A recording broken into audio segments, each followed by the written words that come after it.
Setting up your Hyperhub router. Welcome to our guide on setting up your Hyperhub router. In this video, we'll walk you through the process step by step. If you have a hyperoptic wall socket, plug one end of the supplied Ethernet cable into the WAN port on the Hyperhub router, and the other end into the socket on the wall. If you have a fiber converter, plug the Ethernet cable into the router's WAN port and the fiber converter's LAN or LAN 1 port.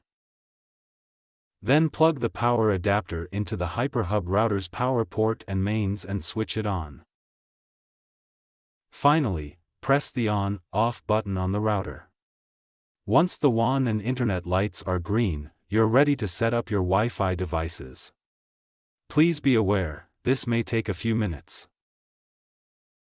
To connect your Wi-Fi devices, simply use the SSID username and password details found on the back of the router.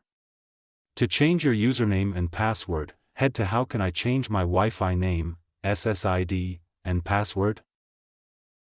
If you're using a phone service, you can connect the handset using an RJ11 phone cable into the Hyperhub router's Phone 1 or Phone 2 ports. For the best possible connection, we always recommend connecting your devices directly to the Hyperhub router using an Ethernet cable. Simply plug it into any of the router's LAN ports. And that's it. You've successfully set up your Hyperhub router. For more help, consult the manual or contact us.